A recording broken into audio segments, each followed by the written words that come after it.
On today's show, can the 10-1 LA Clippers be stopped? And our headbutts, the new high five. Kevin McHale joins us on set to talk super teams, his rap career, and Larry Bird's mustache. And we'll get you all set for tonight's Fan Night doubleheader, Raps and Cavs, followed by Bulls versus Blazers on your Sega Genesis. It's Tuesday, November 15th. The starter starts now.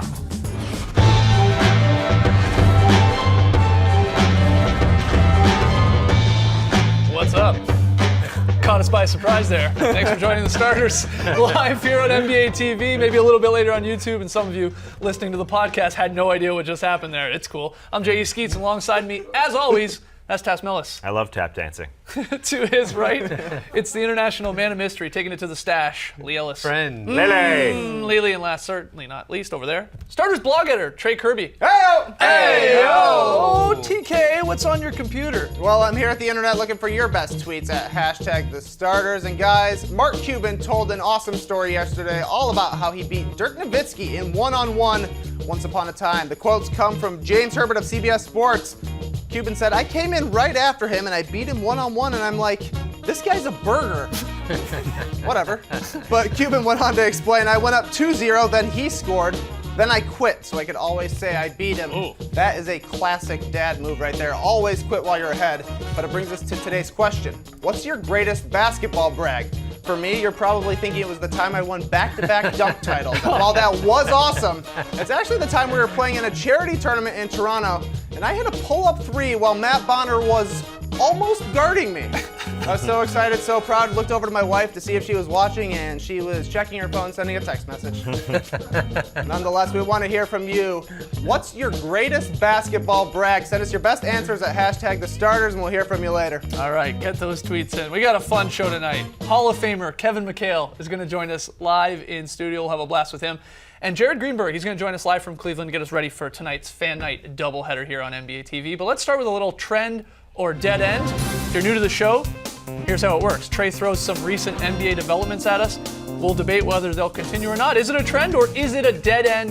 TK, first one. All right, our first topic, following a blowout win over the Nets, the LA Clippers stand at a league best 10-1 and also lead the league in margin of victory. They've got a top 5 offense and they got the best defense in the league. So is the Clippers having the best record in the NBA a trend or is it a dead end? I'm going to say it's a dead end. What they have going for them is that they're entering their 6th year together, while the Warriors, who have one less loss, are entering basically their 6th week together. Right. And so it's 10-1 versus 8-2. I think they'll catch them by the end of it. I'm surprised the Clippers the last 4 years, they've averaged about 55.5 wins. It's a little bit surprising. Surprisingly high or surprisingly low?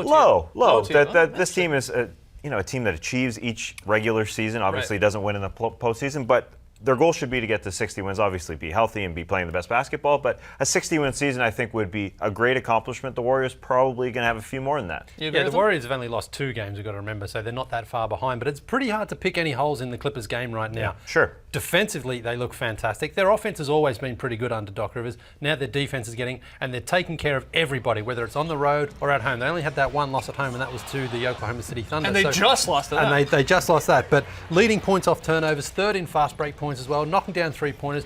Everything they're doing right now is pretty impressive. So I think it can certainly be a trend for now. I'm not sure if it can carry on the entire season. I think, it's interesting you brought up the Warriors because, in a way, the Clippers remind me a little bit of the Warriors because of that continuity. This core has been together for a long, long time. Mm-hmm. Chris Paul, Blake, DeAndre, and JJ Redick. Now they have a bit of a bench helping them out, which is huge.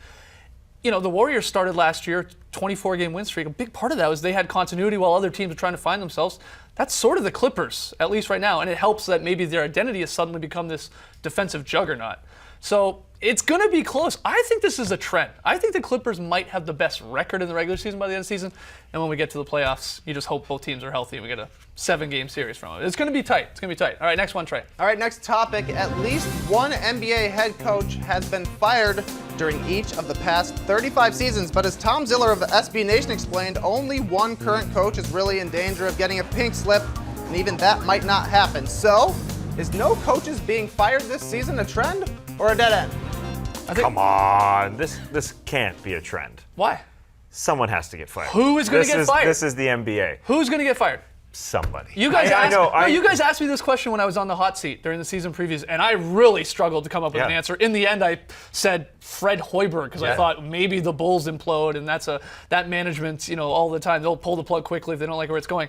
But I didn't love the answer because I don't think anyone's, because there's just so many new coaches. And that question was supposed to be mine, and I passed it on to you because I didn't have an answer either. But the man who's coming in here, Kevin McHale, will tell you that you can get fired at any time. The man was fired after 11 games on the job last year, and who knew he was going to get fired? But it wasn't his first. It wasn't his first year. And you're right. There's a ton of new coaches. There's 11 new coaches, and the only guy who's expiring at the end of this season, someone we'd call a lame duck coach, isn't really your typical lame duck coach. It's Eric Spoelstra, who you'd think would get an extension. There was talks about him getting an extension this past offseason, but you got to remember there's a ton of money going around in the NBA, and that extends to coaches. Yeah. They're getting a lot of money, so yes. Obviously, it hurts to cut off a guy who's got multiple years left on his deal, just like it is with a player, like releasing Josh Smith, for instance. It's the same thing. But there's so much money to be had. There's such a big pool of money. I don't think it hurts as much as in years past. I think any coach is only a 7 or 8 game losing streak away from really being on that hot seat. If it gets any further than that, then anyone could be fired, except for your Popoviches and your Carlisles and those sort of guys. All right, we're torn on this one. I think it's a trend. You guys a whole think year. It's a dead end. All right, Trey, final one. All right, final topic. In the third quarter of their win over the Nets, Chris Paul said, "Forget high fives," and brought DeAndre Jordan in for a nice headbutt. It didn't go well, but it's got a lot of people saying that headbutts are the new high fives. But is this a trend or a dead end?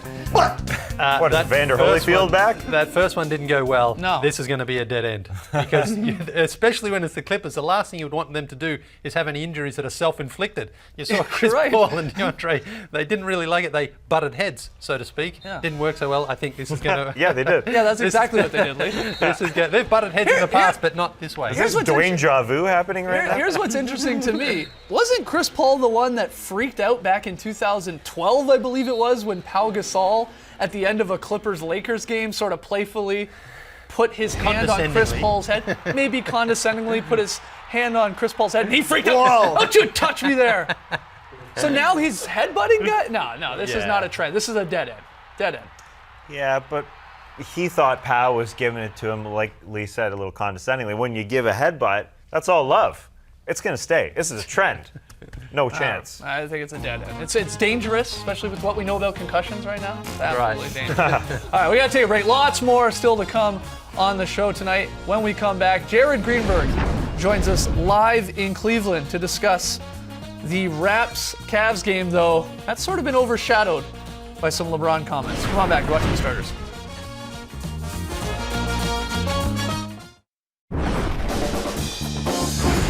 Welcome back to the show. We've got a heck of a night here on NBA TV. A doubleheader for you. Raptors, Cavs, Bulls, Trailblazers. And to get into that first one, live from Cleveland, it's our very own Jared Greenberg. Jerry Greenberg. Jerry Greenberg. Jerry Greenberg. Jerry Greenberg. Jerry Greenberg.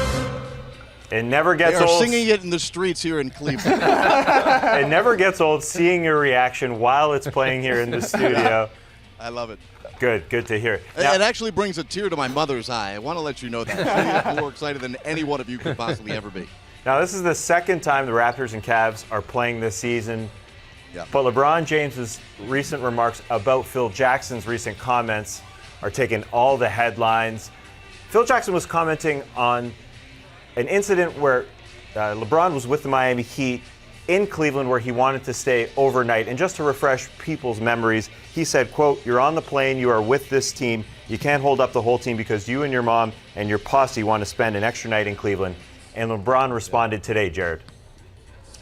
He did, and he really felt like the word posse in itself it was not necessary and had ill intentions. And you know, what I'll take first and foremost is what Carmelo Anthony said, because some may not feel that Phil Jackson's comments were intended to be bad. Maybe it's just a word that somebody who's a bit older uses and doesn't find it to have any racial undertones, while LeBron certainly does feel that way. Carmelo Anthony kind of took to the defense of the president of the Knicks, Phil Jackson, saying he doesn't believe he's a racist, but was most surprised about why Phil Jackson would be talking about LeBron, why Phil Jackson would be talking about LeBron during his time in Miami.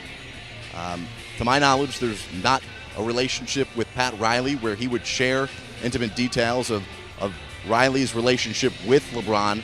And I think it's going to be interesting. Coming up at 6 o'clock Eastern, we're going to be joined by two guys who are around LeBron James as much as anybody as members of the media, who are going to give us some insight here on 10 Before Tip about where LeBron is really coming from and why those words really stuck out so much from Phil Jackson, somebody who he did have a whole lot of respect for based on what he had done in the NBA as a coach, winning 11 titles. And we do have that clip from LeBron. Let's take a listen to it right now. Now at this point, having one of the, biggest businesses that you can have, both on and off the floor, having a certified agent in Rich Paul, having a certified business partner in Maverick Carter, that's done so many great business, that the title for young African Americans is the word posse. I had nothing but respect for him as a coach, for what he was able to do. Obviously, he was at the helm of one of my favorite player of all time, MJ, and also been there growing up and watching with the Lakers. But I got nothing for him. I believe the only reason he used that word because he see young African Americans trying to make a difference. All right, Jared, we will tune into 10 Before Tip and watch you tonight on NBA TV's Fan Night. All right, we'll see you at 6 Eastern. Thanks, Jared. One more quick break, but after it, Kevin McHale joins us, and he is forced to answer our inane questions. There he is. There he is. Uh-oh. Get a light on that man. Get a light on that man. There he is. There he is. Don't go Stay anywhere. tuned. Welcome back to the Starters, where we are ecstatic to be joined by Celtics legend and NBA Hall of Famer Kevin McHale. Kevin, thanks for joining us. You know what? I've spent my whole life being the least dressed guy on the set. I feel like I'm one of them, some sort of chump. I'm in a suit. You look sharp. Yeah, I dress like you guys do all the time. Big mistake in the loft. You didn't get the memo. Yeah, I know. I messed up. Sorry about that. I guess first things first. We're curious. What do you think of Lee's mustache here that he's got going for November/Movember? Well, it's interesting. I tell you what. I was checking it out earlier. It's kind of got the mutton chop things coming down here. It does. Those are supposed to be up here, I think, aren't they? It's almost turning into a beard. Yeah, close. The reason I ask is because, I mean, you were obviously a star in the 80s, and the 80s was known for guys having mustaches, but you didn't really have a mustache. No. Did you? No, Larry had the Larry was the guy with the classic. Yeah, he had the classic mustache. No, I never really did. I guess, you know what? I got tired of shaving one time, so I didn't shave. I had a Fu Manchu or whatever the hell that is, goatee. I don't know what it was. That's what close I came. My wife looked at me and said, "Shave that off." All right. Well, tonight it is Fan Night on NBA TV, and we're actually getting the return of the best go-to tournament. And these are the best go-to moves in NBA history. NBA TV's got a tournament asking people to vote on them. Lo and behold, tonight it's Dominique Wilkins' spin move versus the McHale up and under. Yeah, I see that. I got news for you. I guarded that spin move all the time. Yeah. That was not fun to guard. Let me tell you something. Nick, hard drive left. He knew he was going to do it, but his spin back was just fast and explosive. And if he took an extra dribble off it, it was tough. But a lot of times he just shot off it. So, he was a tough move to guard. So if you're placing your votes, you're placing it with Nick? You're not going to... Yeah, I never guarded myself. They jumped all the time. Like, what are you jumping for? I'm going to pump fake. I would tell the guy, don't jump, okay? Just don't jump. And then he wouldn't jump and I'd shoot. I said, you got to jump once in a while, So it was, I had a lot of fun it was with the that. torture chamber, Yes, as people refer to it. You putting the guys in the torture chamber. Is there a current player whose game most resembles yours? Those low post up and under moves? It's so different because the game's played so differently. There's really not. When I got in the league, it was kind of, if you could dominate the paint by punching the ball inside. Now the ball's being driven inside and kicked out for threes, but you punched it in there on the pass. The guy got it, went to work, threw double teams, then you kicked it out. And really, if you could dominate the paint with points, rebounds. You shouldn't jump. I told those guys they shouldn't jump. Two of them. But yeah, I got usually I like to get two guys jumping and then get a foul on them, and I would say that's 2 points for you and that third guy who reached in. But they, Oh, my man Cummings there, he went for that a lot. But I actually, it's kind of funny because you get a rhythm of playing, and I knew who was going to jump and who wasn't going to jump, and I used to I'd tell Kevin Willis, I'm going to pump fake till you jump, and Dominique, who's got the spin move, which is hard to guard, would say, don't jump, and I just keep pumping. Finally, Kevin would jump, and I'd just jump into him. Then he would hammer me because he was mad. I wasn't going to have an end one. I was just going to shoot 2 free throws, but it was entertaining. A lot of times when you play, you got to entertain yourself. Oh, yeah. Well, we've heard Charles Barkley say numerous times that you were the best player he ever played against. And I'm curious. It's obviously an unbelievable compliment coming from Barkley, one of the best players ever. Who is the best player you ever played against? Do you go with? I've never heard you answer that. We always hear Barkley talk about you. Who do you think it was? Probably Kareem. I just would say. I mean, because we had so many unbelievable battles with the Lakers. And for some reason, Kareem gets just kind of overlooked in a lot of people. They throw him in late. Kareem was a great player. When he had that sky hook working, it was really you couldn't guard it. I mean, we tried everything, and he could really pass. He had a very, very, very high basketball IQ, and he was just long. I mean, he was 7'2", 3. I mean, he had that sky hook, and he was great. I tell people, Chuck and Moses were the 2 guys that when you played against them were the most relentless offensive rebounders. Like, Chuck was going to score. My goal when I played against Chuck was not to give him any of the second chance points. Because, a lot of times Chuck would have 18 points in the course of the game, but he'd have 12, 14 second chance points. All of a sudden, he has 32 points for the game. And I tell you what, you would do everything you could, and the guy would still get 4 or 5 offensive rebounds. I mean, I'm talking about holding him, grabbing him, punching him, just cheating, following him every possession. And he and Moses were the 2 guys that were amazing. And Chuck is not even that tall. I mean, we get to see Chuck around here. He's not that tall. Let me tell you something. Chuck had the most unbelievable combination of strength and quickness. He wasn't that tall. That guy was as strong as a freaking ox, and he was unbelievably quick for his size. Because Chuck weighed a lot, even when he says he didn't weigh a lot. He weighed a lot. And before we let you go, as I said, you're an analyst on NBA TV's Fan Night, which is great to have you back. But we have our own version of Fan Night here. It's the starters version of Fan Night. Okay. And what we're going to do here is present you with 2 options, and you're going to decide which you're a bigger fan of. Okay. All right. So, championship beverages. You've just won a title. Are you more of a fan of champagne or beer? Oh, beer. You gotta have beer. Champagne beer. Stings. You know what I mean? Beer, you can just guzzle it down. Okay, I love that. Cheers actor. You were on Cheers a couple times. Ted Danson, Woody Harrelson. Oh, bigger fan. Wow, Ty. They're both great guys. Let me tell you something. I got to go right down the middle. Those people working with those guys was so much fun. They had a team. It was more of a team aspect. When you did that show, they were like a crazy team that I was on. Everybody ripping on each other, like not preparing for anything and just walking out there, ad-libbing lines and making each other laugh. Like I was just like startled. Like these guys are like professional actors. They had too much fun to be professional actors. All right, nemesis. Your nemesis, Kurt Rambis or Bill Laimbeer? Bill Laimbeer by far. If I saw Bill Laimbeer now, I'd throw his mug at him.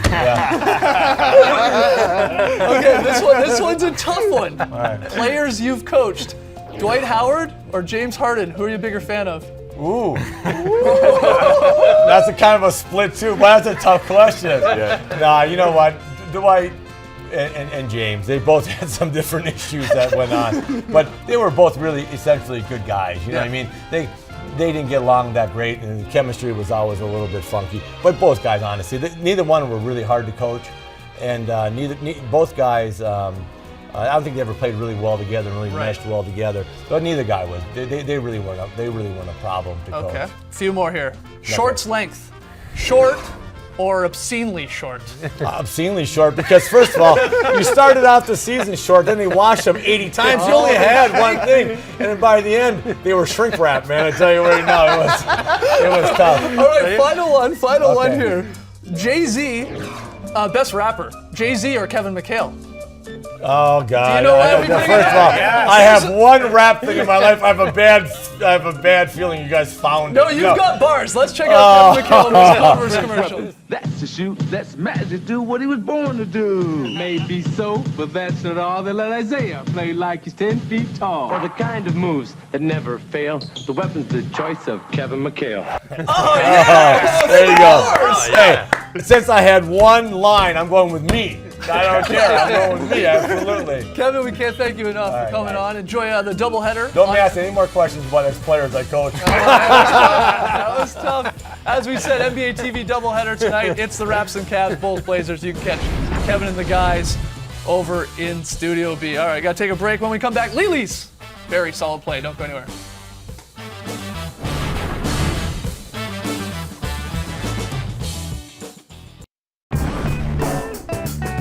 We asked you earlier, what's your greatest basketball brag? Was it hitting a 3 near Matt Bonner like Trey Kirby? You guys hit us up on Twitter, #starters. Trey. As the more I tell the story, it'll be on Matt Bonner. But this comes from Adrian. These are a lot of cool story bros. Adrian hit a buzzer beater to win the last game of a season where my rec league team went 1-7. Impressive. NBA Jam fan said 73 points in a game winner with Reggie Miller in NBA hang time. Tough night for Rick Smits. TV's Donut Cutler says I was once a part of a youth team that somehow lost the game 63-8. It was the worst documented loss in league history. Congratulations, you pulled it off, man. You did it. Congrats. Good stuff. All right, keep your brags coming. #the-starters. Here is a look at Splitsville. tonight's Hick'em payoff. It's the Hornets and the Wolves. It's on League Pass at 8 p.m. Eastern. We're split. Trey and Tass have the Hornets. Lee and I have the Wolves. This is the exact same split, of course, as last night. And, Didn't work out too well. No, it didn't. Not for Lee and I. Lee, where are we going for your VSP? We're going to LA, and it's this one from the Clippers. They had quite a few beautiful moves last night, and here it is again. Everyone getting involved. Over there, Austin dribbles one more. Back to Ray. He knocks down a beautiful 3-ball. And here we go again. Here it is. Big Maurice Spates moving it around. That ball's fizzing. Sure. Yeah. A couple of dribbles. I would have liked one extra pass there, but it comes back to Ray. That's beautiful. That's what I call a very solid play. Beautiful, just like that stash. Get all in on it. There it is. Coming in nicely. It really looks good. Kevin seemed to like it. I think so. You didn't creep him out, at least. And the donations are still coming Killing in. it, yeah. Yeah, go to Movember.com, search for Lee Ellis. All this money, of course, going to Men's Health. Good cause. Back to LA. We had a wedgie last night. Number 9 on the season. Wow. Stuck in there after a rebound attempt. Maurice Spates Nice. shoving it in there. Thanks very much for that. 9 wedgies on the season. We're flying high, guys. We're on pace for nearly 79 wedgies. Last year we only had Not bad. 44. We're flying this year. There's a lot of text on that graph, but I like it. 79. Very detailed. Very, very detailed. Now it's time for the highlight that wasn't. Doesn't get much better than this in the highlight that wasn't department. Solomon Hill's gonna come flying through for the huge jam. yeah. It's called a charge as Marcus Smart gets in the way. Smartly does that. That should not have been a charge. Yeah. IMO. But it still makes our show in the highlight that wasn't. Definitely. Twitter show, we had a blast this morning, live on Twitter. Join us every Tuesday at 11 a.m. And here's a small clip where we're encouraged from the Lakers chant. You guys want to say I love basketball on 3 just because we were talking about the Lakers? Yes. Okay. I love basketball on 3. 1, 2, 3. I love basketball. There you go.